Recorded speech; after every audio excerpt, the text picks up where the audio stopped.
Welcome back to Kris versus Everybody. This is a podcast where I talk about anything and everything unedited, uncensored.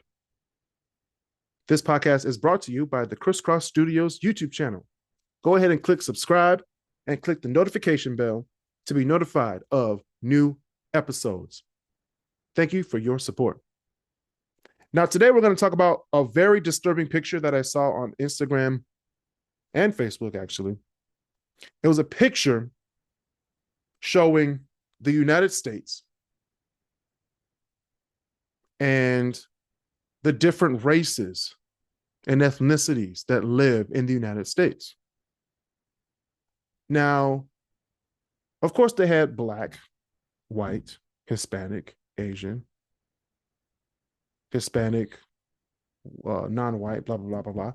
And they had Black in dark, like the darkest one was Black. However, all of the major cities in the United States, of course, they were shaded darker than all the others because that's where most Black people live, in the major cities. What they don't tell people in school and stuff nowadays, because they don't teach social studies right anymore, is that majority of the southern states, urban and rural, have major populations. Majority of the population is Black people. Now, today, around 55% of the Black population lives in the South, more than any other region. Okay? Now, if you know your history, then that's fine. I'm still going to teach it to the people who don't know their history. Enslaved Africans were concentrated in the South because that was the main way to make money in the South for a lot of these white people. Okay? The majority of the economy was based on the plantations. Okay? The triangle trade, the transatlantic slave trade. Okay? And those the top three economies in the United States were cotton, of course, tobacco, and rice. Now, when you get down to the Caribbean and Brazil and the South American countries, it was sugar, cattle, tobacco, rice. Okay? Majority of the slaves went to South America and the Caribbean. A small portion, which is still a lot of people, went to the United States. Okay? By the Civil War, the South held the majority of the Black population because that's where they all were. So after the emancipation, which was 1863, but finalized in 1865 with Juneteenth, that's why we celebrate Juneteenth, many Black families stayed in the South due to land, which some of them got, family ties, cultural roots, even though their opportunities were limited. Millions of Black people moved north and west for factory jobs and to escape Jim Crow. However, after 1970, there was a reverse migration. Black families started moving back down south to Atlanta, to Houston, to Charlotte, to Nashville, to Memphis, to Raleigh, to Richmond, for lower costs, more opportunity, and strong community ties. Now, I will repeat this often during this podcast, but the South has the largest Black population, yet its political systems often support policies that make life harder for Black communities. Examples will be limits on healthcare expansion and the resistance to police reform. Why does this happen? This happens because of three distinct reasons. One is numbers versus power. Even though there are many Black Southerners, they are still outnumbered by the white voters in statewide elections. Number two is concentrated power. Black political power shows up strongly at the local level, which is the mayor, city council, congressional districts, like the 5th district in Atlanta. But at the state level and federal level, white conservative majorities dominate. Because it's not just your small city, your small county, your entire political, what's it called? Representative district has to be able to vote for you, which in most cases aren't going to vote for the Black person, sadly. And number three, we all know this, systemic barriers. Policies around voting, criminal justice, education, funding, and labor rights often weaken Black political influence, even when the population is very large. I will say this to the day I die. If white people didn't have the rights, the freedom, like Black people don't have the rights, they would have reversed a lot of stuff that did it in the 1950s and 60s. What I'm saying is that felons, convicted felons, or people who've been to jail and prison in some states cannot vote.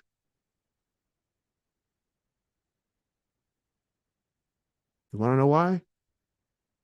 A lot of Black people can't vote because majority of them, I'm not saying that most Black people do commit crimes, but a lot of Black people are convicted felons.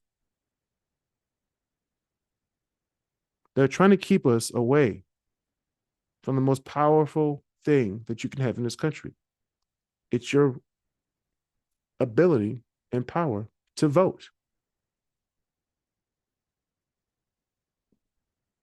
So if that affected white people, they would have definitely changed it. But it doesn't affect them because they're the majority of this country. Once it affects the majority, then they'll start changing stuff because it keeps certain people down. It keeps them out of the election so they won't vote for the alternative for which they don't want. And I bring that up because Black voters in the South are key to a lot of these elections lately. The reason Joe Biden won is because Black voters showed up in Georgia, Pennsylvania, Arizona, North Carolina, Michigan. Okay?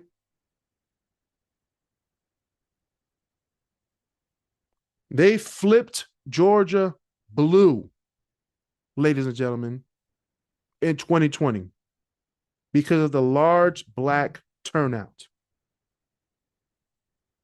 And I'm going to say this on this show until it happens. North Carolina, Texas, and even Mississippi and Alabama are slowly becoming more competitive as Black, Latino, and younger populations grow. They literally tried to change the Alabama congressional districts, and the Supreme Court shut it down. They're currently trying to change the Texas congressional districts, further keeping Black people down because they're splitting Black districts or colored, I'm going to say colored now, the communities of color. They're splitting them in half, giving them less power.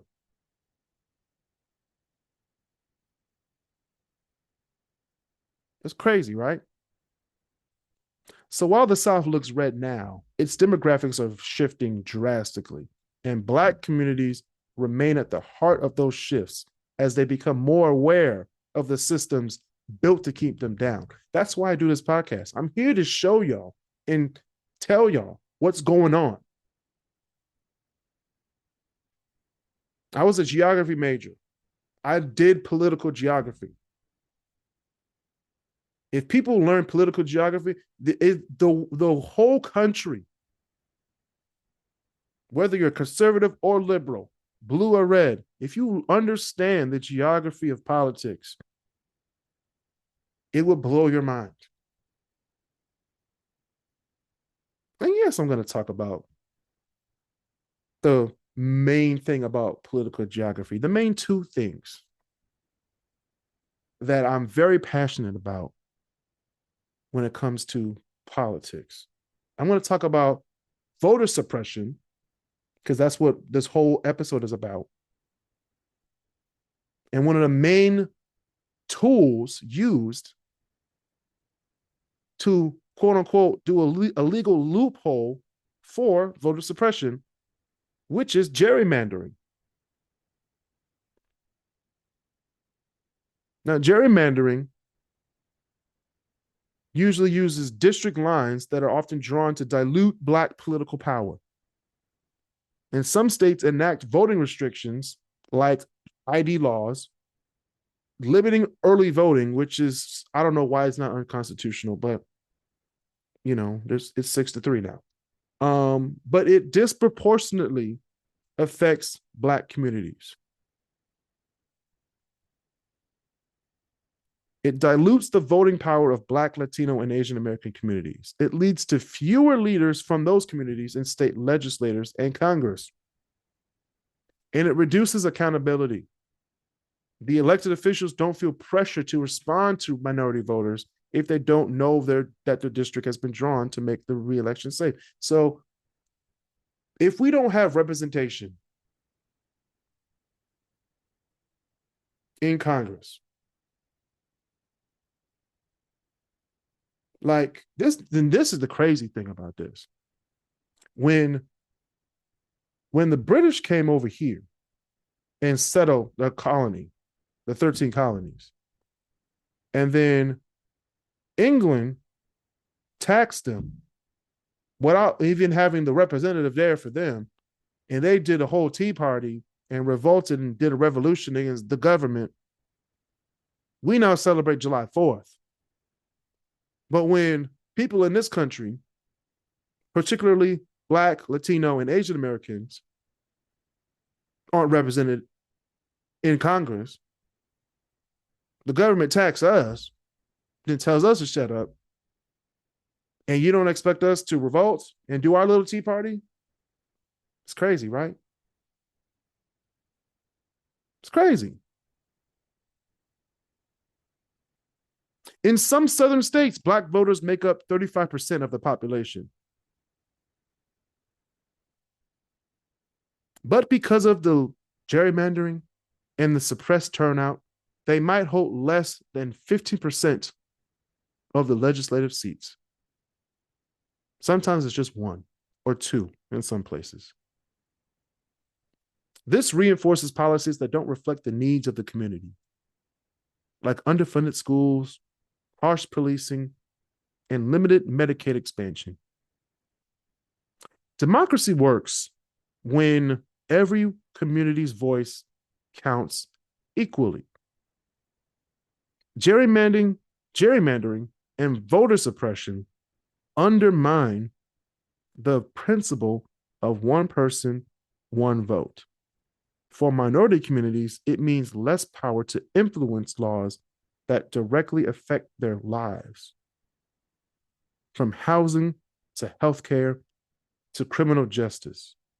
Your power is in your hands. Use it at the ballot box, not on your Twitter feed. Our grandparents, I'm talking to Black people, our grandparents fought for our right to vote. Our children, I'm talking to Black people, our children depend on it. Let's honor them both and vote. Vote in your local elections. Vote in your city mayor. Vote for your senator. Vote for your representative in your district. Okay? And most importantly, vote for the president of the United States, because this man, Donald Trump, has been in office not even a year yet. And we're here. That's all I got to say. We're here. All right. I just wanted to address that disturbing picture that I saw. Black people, you have power. use it. And Congress, please, please make Election Day a federal holiday. Make sure people have the time to go vote.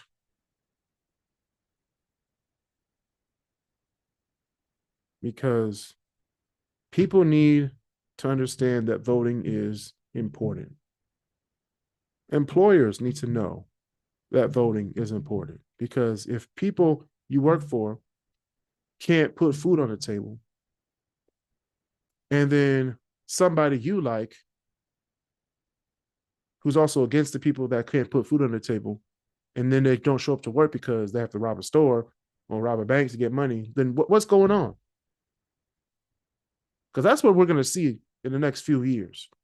A lot of people are going to get really desperate. You're going to see a lot of stolen cars, a lot of banks being robbed, people scamming people. That's what happens when the people are told a lie about economic freedom and economic stability, and we're getting the complete opposite. So please, make Election Day a federal holiday. And that's been another edition of Kris versus Everybody. See you guys next time.